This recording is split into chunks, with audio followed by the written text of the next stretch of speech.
Hello and welcome to the pronoun part D. We are learning the parts of speech. Let us start this video with a beautiful thought. It is always good to acknowledge your efforts. Yes, when we are working every day, we are learning every day, we are trying to improve ourselves, we should be taking care of our efforts. Confidence is generated when we continuously work hard and also we acknowledge the efforts that we put in. Now, let us start with the next type of pronoun.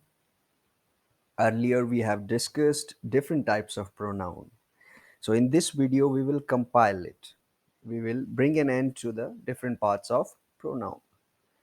Let's talk about distributive pronoun. What are distributive pronouns? These pronouns denote a single person or thing and use singular verbs. For example, each of the participants gets a prize. Either of the two can win the race. Neither of those two patients can survive the virus.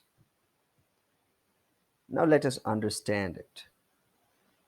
Distributive pronoun जैसा कि नाम बताता है distribute हुआ होता है। ये pronounce जो होते हैं ये किसी एक सिंगल पर्सन को यानी कि किसी एक व्यक्ति या वस्तु को बताते हैं। इनके साथ हमेशा हम सिंगुलर वर्ब्स जो हैं वो यूज़ करते हैं। हमने ऑक्सिलरीज भी पढ़ा हुआ है तो आप उसको उसके साथ जोड़ के चलेंगे कि सिंगुलर वर्ब्स जैसे इज़ हो गया, वॉज हो गया, हैज़ हो गया, उनका यूज़ किया जाता है इसके साथ। और आपने टेंस भी समझा है तो टेंस के हिसाब से सिंपल प्रेजेंट में जो रूल है एस और ई एस वही रूल हम यहाँ यूज़ करते हैं। अभी इसमें आप देखिए each of the participants gets a prize. Each मतलब पहले तो पार्टिसिपेंट्स वर्ड को समझते हैं। ईच ऑफ द पार्टिसिपेंट्स यानी कि जितने भी हमारे पार्टिसिपेंट्स थे। अभी पार्टिसिपेंट्स है तो वो प्लूरल है यानी कि एक से ज़्यादा लोग हैं वो। तो हमने कहा ईच ऑफ द पार्टिसिपेंट्स यानी कि जितने भी पार्टिसिपेंट्स थे उनमें से एक एक को प्राइज मिला, गेट्स अ प्राइज।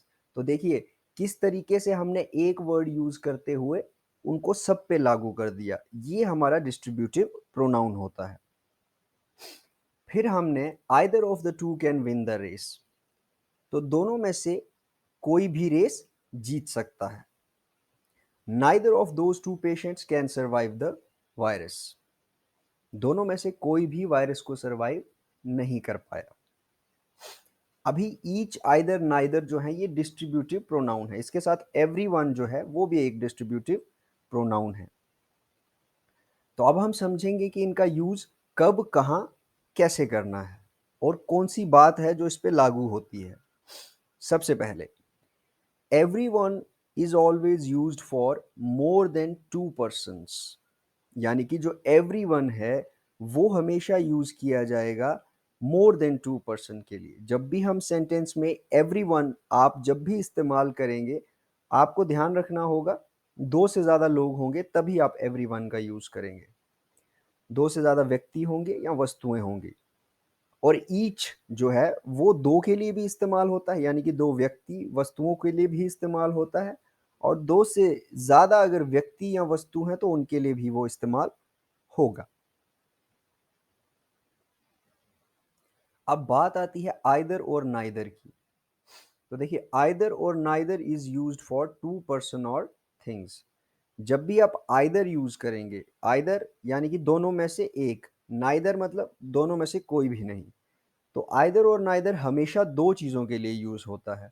तो देखिए इससे आपको एक अंदाज़ा हो जाएगा कि जब आप दो में से किसी एक चीज़ को चुनेंगे या दोनों को रिजेक्ट करेंगे तो आप आइदर और नाइदर का इस्तेमाल करेंगे। ये डिस्ट्रीब्यूटिव प्रोनाउन होते हैं। तीसरा महत्वपूर्ण बिंदु जो है थर्ड पर्सन सिंगुलर मैस्कुलाइन। देखिए थर्ड पर्सन हम पर्सन समझते हैं क्या है, आई मी यू यू और ही हिज।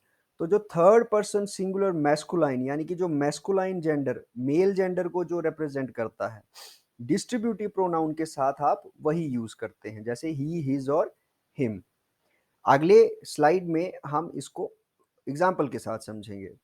तो आपको ये भी समझना है कि जब ये डिस्ट्रीब्यूटिव प्रोनाउन में थर्ड पर्सन सिंगुलर मैस्कुलाइन तब तक यूज होगा जब तक फेमिनाइन जेंडर जो है उसको हाईलाइट नहीं किया गया।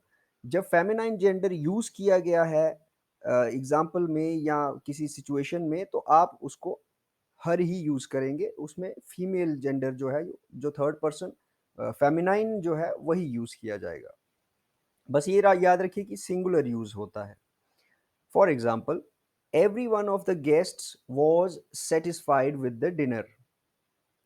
बड़ा ही इंपॉर्टेंट है और हमारे साथ अक्सर ये होता है, every one of the guests.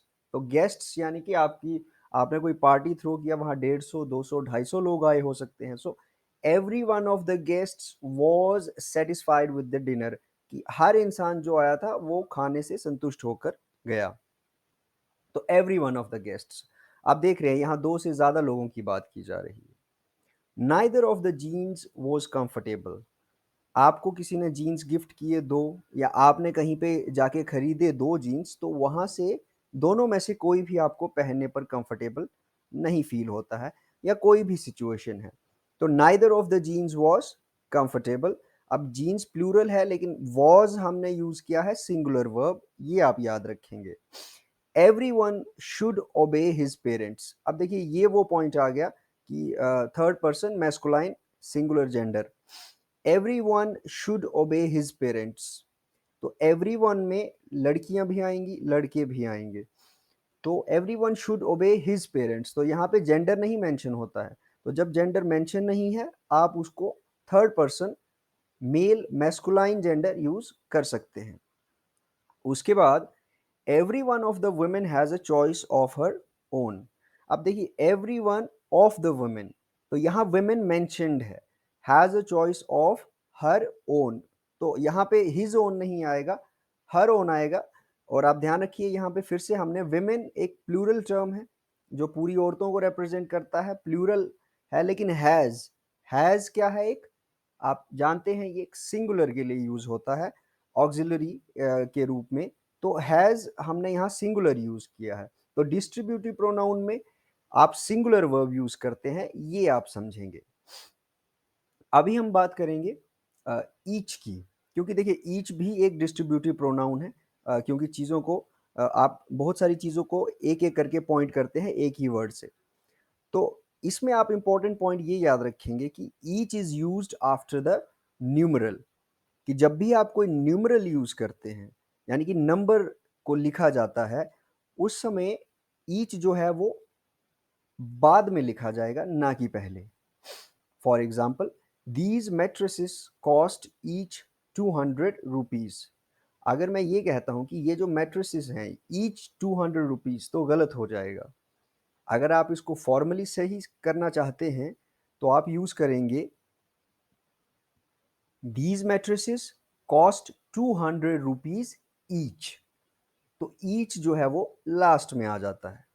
ठीक है, यही आप समझेंगे कि ईच 200 रुपीज ईच। जब मनी या जब भी न्यूमरल यूज किया जाता है तो ईच लास्ट में बोला जाता है, और अगर न्यूमरल नहीं है तो जनरल ऑर्डर फॉलो होता है जिसमें हम ईच जो है वो पहले लिखते हैं। तो ये हमारा डिस्ट्रीब्यूटिव प्रोनाउन है जिसके बारे में हमने समझा कि एवरीवन कहाँ यूज होगा, ईच कैसे यूज होगा, नाइदर कैसे होगा, और थर्ड पर्सन सिंगुलर मैस्कुलाइन और फेमिनाइन जेंडर कब आता है। ये हमारा डिस्ट्रीब्यूटिव प्रोनाउन है। अब हम समझेंगे नेक्स्ट जो है हमारा relative pronoun. So, what is relative pronoun? Let's have a look over the definition. These pronouns are used for the nouns mentioned before in the sentence, which is called antecedent. Very important. For example, I know Rahul who won the man of the match, where who is the relative pronoun and Rahul is the antecedent. अब relative pronoun बड़े ही important होते हैं। इनका use कैसे किया जाता है ये आपको अच्छे से समझना है। देखिए ये प्रोनाउंस वो होते हैं जो उन नाउन्स के लिए यूज होते हैं। अब ये बात तो हम समझते हैं कि प्रोनाउन है तो किसी संज्ञा के लिए, किसी नाम के लिए ही यूज होगा, लेकिन इसमें क्या होता है कि नाम जो पहले लिखा जाता है, जो भी नाम लिखा गया किसी व्यक्ति का है या वस्तु का था, उस नाम को हम एंटीसीडेंट कह के बुलाते हैं। क्यों? क्योंकि देखिए, हम सेंटेंस पे आ जाते हैं। आई नो राहुल, मैं राहुल को जानता हूं। अब राहुल कौन है? तो मैंने कहा who won the man of the match, वो राहुल जिसको मैन ऑफ द मैच मिला। तो आप समझ रहे हैं, आई नो राहुल या किसी भी इंसान का आप नाम लेके, किसी व्यक्ति वस्तु का नाम लेकर उसके बारे में क्या इंफॉर्मेशन आगे बताना चाहते हैं, वहां रिलेटिव प्रोनाउन आपके काम आते हैं। यानी कि आप किसी का नाम लेते हैं, उसके बारे में आप क्या बोलना चाहते हैं, बीच में रिलेटिव प्रोनाउन लगा के आगे वो आप इंफॉर्मेशन जो है वो ऐड कर सकते हैं। ये आपको एक सेंटेंस को, आपकी बात जो है उसको क्लियरली रखने में बहुत ज़्यादा मदद करता है। तो जैसे हमने कहा कि आई नो राहुल, मैं राहुल को जानता हूं। कौन राहुल? जिसको मैन ऑफ द मैच मिला। मैं शफीक को जानता हूं। कौन शफीक? जिसकी लॉटरी लगी। So who won the lottery. Okay, इसी तरीके से आप बहुत सारे सेंटेंसेस बना सकते हैं। अब रिलेटिव प्रोनाउन में अलग अलग रिलेटिव प्रोनाउन है, जैसे एक हु है, तो उसी तरीके से हम समझेंगे अलग अलग प्रोनाउंस को और उनके रूल्स के हिसाब से। अब जैसे सबसे पहले हमारे पास आता है दैट। तो relative pronoun that is used as subject as well as object. तो जो हमारा रिलेटिव प्रोनाउन जिसको हम दैट कहते हैं, दैट भी एक रिलेटिव प्रोनाउन है, आपने समझना है। इसको आप सब्जेक्ट की तरह भी इस्तेमाल करते हैं और ऑब्जेक्ट की तरह भी इस्तेमाल कर सकते हैं। Late us understand it with the help of an example. The watch. तो वॉच एक वस्तु का नाम है, तो ये एंटीसीडेंट बन गया। एंटीसीडेंट के बाद में आपने इमीडिएटली लिख दिया pronoun that. The watch that. अब वो घड़ी जो, कौन सी घड़ी? इज देयर, जो वहां पड़ी है। इज देयर मतलब जो वहां है। इज योर्स, वो जो घड़ी वहां पड़ी है वो आपकी है। अब देखिए, इसमें आप, हम समझ रहे हैं कि इसको सब्जेक्ट की तरह यूज किया। तो सब्जेक्ट हम जानते हैं कौन होता है? कर्ता। यानी कि जो जिस चीज या व्यक्ति या वस्तु के बारे में बात हो रही है वो सब्जेक्ट होती है। क्या बात की जा रही है वो ऑब्जेक्ट होता है। तो जैसे हमने लिखा the watch is noun which is the subject, that is written after the watch which is antecedent. Watch क्या है? एंटीसीडेंट। तो उसके बाद क्या लिख दिया हमने? दैट। तो यहाँ पे जो इस्तेमाल हुआ एक सब्जेक्ट के तौर पे हुआ।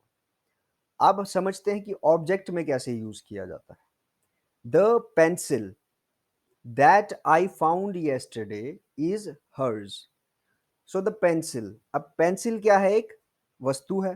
दैट आई फाउंड yesterday, तो देखिए पेंसिल जो है, आई फाउंड yesterday, मुझे जो कल मिली थी। तो सबसे पहला जो मेन बात आएगी वो मुझे क्या मिला? आई फाउंड समथिंग, मुझे कुछ मिला। वो क्या था? पेंसिल। तो फाउंड जो है वो मेन वर्ब है। क्यों? क्योंकि मुझे क्या मिला? आई, मैं अपनी बात कर रहा हूँ। तो मुझे मिली पेंसिल, तो पेंसिल ऑब्जेक्ट बन गया। तो लेकिन यहाँ ऑब्जेक्ट को हमने लिखा, उसके बाद ऑब्जेक्ट हमारा पेंसिल जो है वो एंटीसीडेंट बन गया। उसके बाद हमने दैट लिखा। सो इसीलिए ये ऑब्जेक्टिव भी यूज हो सकता है और सब्जेक्टिव भी यूज हो सकता है। यानी कि सब्जेक्ट में भी यूज होगा और ऑब्जेक्ट में भी। ये है हमारा रिलेटिव प्रोनाउन फर्स्ट, जो कि दैट है। Next, who and whom are used for living nouns. तो हु और whom याद रखिएगा आप, उन्हीं संज्ञाओं के लिए, उन्हीं नाम के साथ यूज होता है जो लोग लिविंग है, यानी कि लिविंग ऑब्जेक्ट्स हैं जो, उनके साथ हु, कौन, ठीक है, यूज होता है। Who is used as nominative. तो अगेन, नॉमिनेटिव हम समझते हैं सब्जेक्ट है। हमने ऑलरेडी नॉमिनेटिव, ऑब्जेक्टिव और पोजेसिव केस समझा हुआ है। Who is used as nominative, whom is used as objective. Now let us understand nominative use कैसे आएगा और ऑब्जेक्टिव यूज कैसे आएगा। I like the boy. Okay, I like, मुझे लड़का पसंद है। हु, कौन?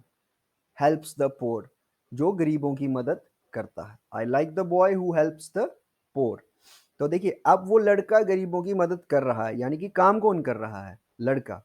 उसके द्वारा काम किया जा रहा है, तो इसीलिए बॉय जो है वो सब्जेक्ट है तो वहां पे हु, देखिए बॉय के बाद लिखा हमने हु, तो बॉय एंटीसीडेंट बन गया और हु जो है रिलेटिव प्रोनाउन हो गया।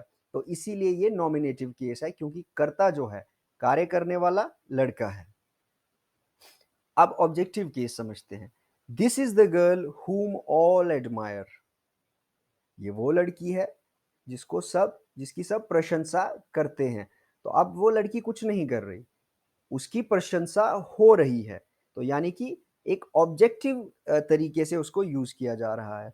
तो whom जो है वो ऑब्जेक्टिव यूज होगा, who जो है वो नॉमिनेटिव यूज होगा। और हम समझ रहे हैं दैट एक रिलेटिव प्रोनाउन आ गया, who भी एक रिलेटिव प्रोनाउन आ गया और whom भी एक रिलेटिव प्रोनाउन आ गया। रूल नंबर 3 क्या है? whose is used as possessive। तो whose यानी कि किसका, okay, is use for possessive, यानी कि जब आप whose का यूज करते हैं तो आप रेफर करते हैं पोजेसिव, यानी कि किसी के पास कौन, जैसे मैं कहता हूं ये पेन किसका है, तो यानी कि इसका उसका कोई मालिक है, तो वो जो ओनरशिप है वो पोजेशन बन जाता है। तो आप याद रखेंगे whose जो है लिविंग के साथ भी यूज होता है, पर्सन के साथ, एनिमल के साथ, यानी कि चाहे वो एनिमल है या कोई लिविंग बीइंग ह्यूमन है, दोनों के साथ आप whose ही यूज करेंगे। और नॉन लिविंग के साथ भी यही यूज होता है। For example, the sun whose rays give us light is prime source of energy। कि सूरज whose rays, जिसकी किरणें हमें रोशनी देती हैं, वो धरती के लिए ऊर्जा का जो है वो प्रथम स्रोत है। तो सूरज की रोशनी से ही दुनिया चलती है। The sun whose rays, okay, तो रेज जो है वो सन की हैं, तो पोजेसिव केस आ गया।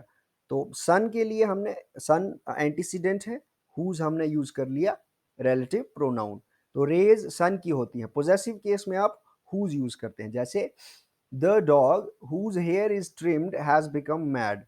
वो डॉग जिसके जिसके अगेन हेयर किसके हैं, डॉग के, तो पोजेसिव केस में आप यूज करेंगे whose। This is the girl, ये वो लड़की है, whose जिसके पेरेंट्स, यानी कि वो पिता, जो माता पिता है वो उसके हैं, वो पोजेशन में है उसके। तो whose parents are filthy rich, यानी कि वो बहुत ज्यादा अमीर हैं। तो whose जो है वो पोजेसिव केस में यूज होगा, पर्सन के साथ भी यूज हो जाएगा, एनिमल के साथ भी यूज हो जाएगा और नॉन लिविंग थिंग्स के साथ भी यूज होगा। अब बात करते हैं हम नेक्स्ट, विच कहाँ यूज होता है और कैसे यूज होता है। So which is use for non living nouns and animals.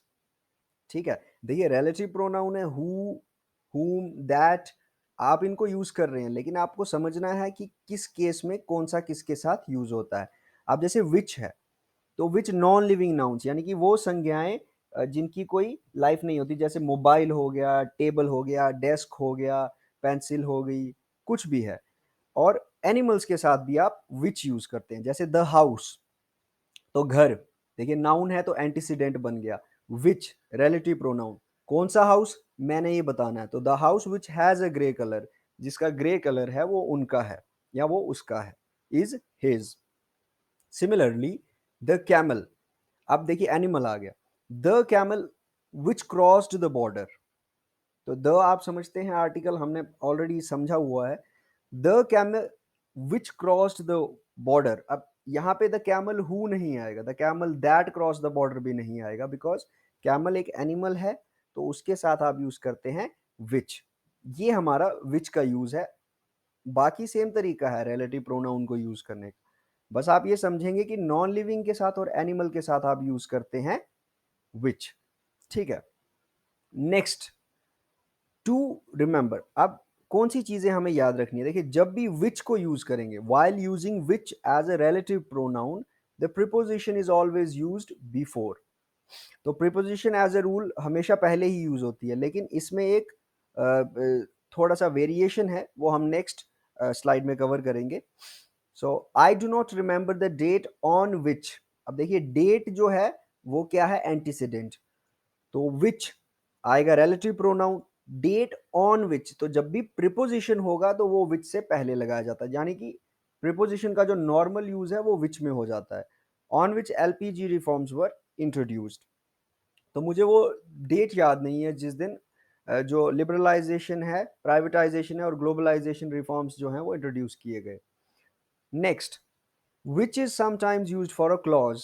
In this case that is not used. which जो है वो कभी कभी clause के लिए यूज किया जाता है, तो वहां that नहीं यूज कर सकते। For example, she says that she is immortal, वो कहती है कि वो अमर है, which is not true। तो that already यूज था, आप उसके बाद कंटिन्यूटी में लाने के लिए आपने which यूज किया, तो clause है, she is immortal is a clause। ठीक है, आप समझते हैं क्लॉज क्या होता है, जिसमें एक सब्जेक्ट और एक वर्ब आपको मिलेगा। शी इज इमॉर्टल एक क्लॉज है, तो क्लॉज के लिए हमने जो यूज कर लिया विच। अभी तक हम यूज कर रहे थे उसको एक नाउन के लिए, या जिसको हमने एंटीसीडेंट कहा, बट शी इज इमॉर्टल एक क्लॉज है, उसके लिए हमने विच यूज किया, which is not true. He killed all the animals, अब he killed all the animals, it is again a clause. Which is use there, which was not human, जो कि इंसानों वाली बात नहीं थी। तो विच का जो यूज है वो हम उस केस में भी करेंगे, यही आपको याद रखना।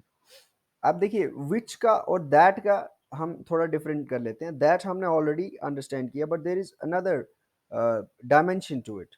That is used with living, non living, singular and plural. That जो है उसको हम लिविंग के साथ भी यूज करेंगे, नॉन लिविंग के साथ भी यूज करेंगे, सिंगुलर के साथ भी और प्लूरल के साथ भी। No proposition is used before that but at the end. अब विच के लिए प्रोपोजिशन पहले थी, दैट के लिए प्रोपोजिशन बाद में आएगी। अब कैसे आएगी वो हम नेक्स्ट स्लाइड में विद एग्जांपल्स अंडरस्टैंड करेंगे। अब तीसरा important point, after superlative degree.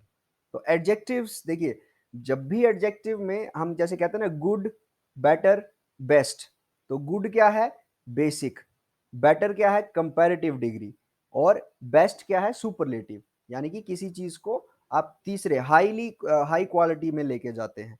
तो सुपरलेटिव डिग्री जब भी सेंटेंस में यूज की गई, आप वहां दैट लिखेंगे, हु और विच नहीं करेंगे। ठीक है, ये भी आपको विद एग्जांपल नेक्स्ट स्लाइड पे हम समझते हैं। इसके अलावा आप याद रखेंगे कि दैट जो है वो उसको यूज किया जाता है एनीबडी के साथ, ऑल के साथ, any, much, nothing, anything, somebody, no one, little. जब भी इन वर्ड्स का यूज करेंगे आप इनके साथ आराम से दैट यूज कर सकते हैं। Now let's have a look over the examples. He that is content is happy. He क्या है, पर्सन है, तो पर्सन के साथ भी आप दैट यूज कर सकते हैं। He that is content is happy. I know the hotel, hotel क्या है, एक नॉन लिविंग ऑब्जेक्ट है, that he is staying in. तो अब यहाँ पे आपको प्रीपोजिशन का भी यूज समझ लेना है। आई नो द होटल, मैं उस होटल को जानता हूँ, दैट ही इज स्टेइंग, जिसमें वो रह रहा है, that he is staying in. तो इन जो है वो प्रीपोजिशन है, वो लास्ट में यूज होता है, जैसे विच में हमने पहले लिखा था, तो वहां पे पहले आता है दैट में, दैट के केस में प्रीपोजिशन लास्ट में आएगा, ये आप याद रखेंगे। Sardar Patel was the greatest man that India produced. Very important, Sardar Patel was the greatest man, तो द ग्रेटेस्ट मैन जो है एक सुपरलेटिव एडजेक्टिव है, तो सरदार पटेल जबकि एक ह्यूमन है, तो हमने ह्यूमन के साथ पीछे पढ़ा कि हम हु यूज करते हैं, लेकिन आपको याद रखना है जब भी सुपरलेटिव डिग्री आप यूज करेंगे तो दैट आप यूज करेंगे। Sardar Patel was a greatest man that India produced, who India produced नहीं आप लिखेंगे, दैट लिखेंगे आप वहां पे, ये रूल है। All that glitters is not gold, तो जैसे हमने पढ़ा कि नो बडी, समबडी, इन वर्ड्स के साथ आप यूज करते हैं that. Okay, all that glitters is not gold, हर चमकती चीज सोना नहीं होती। There was somebody that exposed the scandal, again there was somebody who exposed the scandal, normally आपके मन में यही आएगा हु एक्सपोज्ड द, लेकिन याद रखिए समबडी यूज किया है हमने, तो समबडी के साथ आप दैट यूज करते हैं, ना कि हु, ग्रामेटिकली। अब दैट को ही हम समझेंगे इंटेरोगेटिव के साथ, यानी कि प्रश्न। हमने ऑलरेडी इंटेरोगेटिव प्रोनाउन समझे हुए हैं। तो after who and what, who माने कौन, व्हाट क्या, हु और व्हाट के बाद हम हमेशा यूज करेंगे that. For example, what is it that you are hiding, what is it वो क्या है, दैट यू आर हाइडिंग जो आप छुपा रहे हैं। तो आप समझ रहे हैं, आपको इंटेरोगेटिव में यानी कि सवाल पूछते पूछते अगर कुछ एक्सप्लेनेशन ऐड करनी हो उसमें, तो आप दैट का यूज कर सकते हैं। ठीक है, who was there that you were talking with, कौन था वहां पर जिससे आप बात कर रहे थे।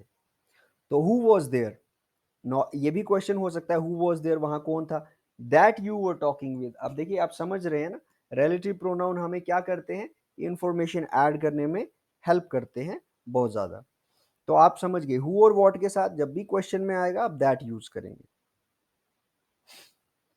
अब अगर if the antecedent has one person and another animal, अब हमने देखा एंटीसीडेंट में अभी तक हम एक ही पर्सन यूज करते आ रहे हैं, या तो हम किसी पर्सन को रख रहे हैं या हम किसी एनिमल को रख रहे हैं या नॉन लिविंग थिंग को रख रहे हैं। लेकिन मान लो कोई ऐसा केस आ जाता है कि जब भी एंटीसीडेंट में यानी कि सब्जेक्ट पोर्शन में एक नाउन है और एक दूसरा नाउन भी है, और जो दूसरा नाउन है वो एक एनिमल है, then relative pronoun that is used। उस केस में relative pronoun जो है वो that यूज होगा। Okay, for example the girl क्या है, एक person, and her cat, cat है एनिमल, तो ये दोनों मिला के एंटीसीडेंट बन गया। अब ऐसे जब एंटीसीडेंट आते हैं तो हम दैट यूज करते हैं, that entered the temple were caught by the people. तो वो जैसे ही एंटर किया, वो लड़की अपनी बिल्ली के साथ, उसको लोगों ने पकड़ लिया मंदिर में से। ठीक है, तो एंटीसीडेंट आप समझ गए, एक पर्सन अगर एनिमल, आप दो लोगों को सब्जेक्ट में लेके आते हैं तो आपको दैट यूज करना है as a relative pronoun. Same and such, अगर सेम और सच आपको सेंटेंस में लिखा हुआ पाया जाता है, आप उसके बाद एज लिखेंगे या दैट लिखेंगे, हु और विच का इस्तेमाल नहीं कर सकते। जैसे माई बाइक इज सेम, तो बाइक क्या है, एक नॉन लिविंग थिंग है, तो नॉन लिविंग थिंग के लिए हम विच यूज करते हैं। My bike is same which is yours, नहीं, ऐसा नहीं आएगा। My bike is same as yours, ये आपको याद रखना है। सेम, जब आप चीज़ों को एक जैसा बताएंगे तो आप एज यूज करेंगे या that. For example, this is the same person that came yesterday also, ये वही आदमी है जो कल भी आया था। सो दैट केम, पर्सन है तो आप बोलोगे हु केम यस्टरडे ऑल्सो, नहीं, सेम और सच के साथ आप यूज करते हैं that. This is the rule। Okay, now one important thing from very formal perspective, importance of comma। Let's have a look at this sentence, my friend who lives in Singapore has sent me a camera। मेरा दोस्त जो Singapore में रहता है उसने मुझे camera भेजा। तो my friend के आगे अगर कॉमा आता है तो क्या हो जाता है, हु लिव्स इन सिंगापुर जो है इसको हम प्रिंसिपल क्लॉज मान लेते हैं। तो हमने क्लॉजेस समझे हुए हैं, प्रिंसिपल क्लॉज, सबॉर्डिनेट क्लॉज। तो प्रिंसिपल क्लॉज हुआ main verb, who lives in Singapore, तो मेन बात जो है उसकी वहां पे है, तो वो अगर कॉमा बीच में आपको मिलता है तो वो प्रिंसिपल क्लॉज बन जाता है। अगर कॉमा नहीं होता तो जो हु लिव्स इन सिंगापुर है वो एडजेक्टिव क्लॉज बन जाएगा। ठीक है, my friend who lives in Singapore has send me a camera, जहां कॉमा नहीं है वहां एडजेक्टिव क्लॉज है वो, जहां कॉमा है वहां वो प्रिंसिपल क्लॉज है। ठीक है, this is strictly grammatical point of view for examination perspective and other things for writing purposes, otherwise this is hardly used in day to day life। Now in a sentence the antecedent of a relative pronoun should not be a possessive case। now we understand कि possessive क्या होता है, लेकिन जब भी antecedent यानी कि subject में अगर पोजेसिव आता है तो आप कभी भी उसमें रिलेटिव प्रोनाउन नहीं यूज करेंगे, वो गलत यूज हो जाएगा। I went to Sahil's house, मैं साहिल के घर गया, हु इज माई कुलीग, जो कौन है, मेरा कुलीग। अब देखिए साहिल्स हाउस, तो अपोस्ट्रोफी लगा है मतलब साहिल का घर, लेकिन ये हु यहाँ पे गलत इस्तेमाल हुआ है। तो ये भी आप याद रखेंगे कि कभी भी पोजेसिव केस में आप यूज नहीं करेंगे रिलेटिव प्रोनाउन को। तो अब रिलेटिव प्रोनाउन का एक और हिस्सा आता है जिसमें आप एंटीसीडेंट को कंसीडर नहीं करते, used without antecedent, whoever, whosoever, whomsoever, whatever, whichever, whatsoever, these are compound relative pronoun, यानी कि कंपाउंड किए गए हैं, वो दो या दो से ज्यादा वर्ड जोड़े गए हैं, जैसे whoever, who और ever को जोड़ दिया गया। ओके, whatsoever, whatsoever, तीन वर्ड को जोड़ दिया गया तो कंपाउंड बना दिया गया। तो इनको कैसे आप यूज करते हैं, you can do what ever you like. ठीक है, तुम्हें जो पसंद है तुम करो, मुझे कोई लेना देना नहीं। You can do what ever you like. तो वॉट एवर क्या है, कंपाउंड है। अब इसमें आप नहीं लेके चलेंगे एंटीसीडेंट कौन है या कौन नहीं है। I shall employ whosoever you recommend, मैं उसी को नौकरी पर रख लूंगा जिसका भी आप नाम देंगे। तो देखिए, या जिसकी आप सिफारिश करेंगे। So whosoever, whatever, whichever. जैसे you can eat whatever you like, आप खा सकते हैं जो आपको पसंद है, ठीक है। You can by which ever dress you like. तो इस तरीके से कंपाउंड रिलेटिव प्रोनाउन भी होते हैं, इनका भी आप यूज करेंगे। अगर आप इनके बारे में और समझेंगे तो आपकी जो कम्युनिकेशन है या राइटिंग है वो और बेहतर हो जाएगी। भी नेक्स्ट हमारे पास आता है लास्ट, एक्सक्लेमेटरी प्रोनाउन। तो हम सिर्फ एक्सक्लेम समझेंगे। एक्सक्लेम का मतलब होता है एक सडन क्राई और रिमार्क, यानी कि अचानक से कोई चीज़ आपके सामने आ जाए।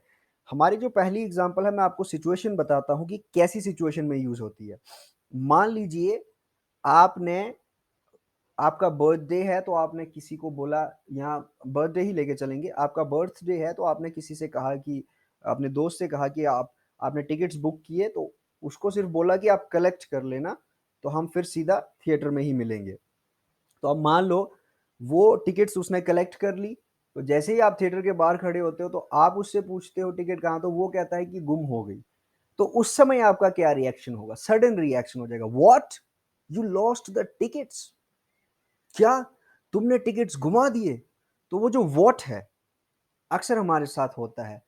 जैसे आपको बोलते हैं वो आपके बारे में बात कर रहे थे, हु, कौन। तो वो जो एक्सक्लेम करना है, एक्सक्लेम करते वक्त सवाल पूछना है, क्या है, कौन है, कैसे, ये जो है एक्सक्लेमेटरी प्रोनाउन होते हैं। तो इसमें आपने सिर्फ इनिशियली आप वो वर्ड यूज करते हैं विद साइन ऑफ एक्सक्लेमेशन, और बाकी का जो सेंटेंस है वो सेम रहता है। जैसे what, you don't know him, क्या आप उसको नहीं जानते। तो जो क्या है वो एक्सक्लेमेशन है। ये हमारा स्पोकन पार्ट में बड़ा अच्छे से यूज होता है। तो यहाँ पे भी आप अगर व्हाट, वाई, हु, हुम, हुज, इनको अगर आप समझते हैं तो आप बड़े अच्छे तरीके से ये एक्सक्लेमेशन जो है वो यूज कर सकते हैं। Now with this we are done with the different types of pronoun. अभी प्रोनाउन का बेसिक क्या होता है, कितनी टाइप्स होती हैं, हमें सब समझ आ गया है। सो आई होप कि आपको प्रोनाउन समझ आ गया है। अब आप समझ आ गया तो आप प्रैक्टिस कीजिए इसको in writing and in speaking as well, so that आपका जो यूज है, जो कमांड है, इस पे वो आ जाए। तो मैं अब आपसे मिलूंगा नेक्स्ट वीडियो में on a new day with a new goal and new achievements for you.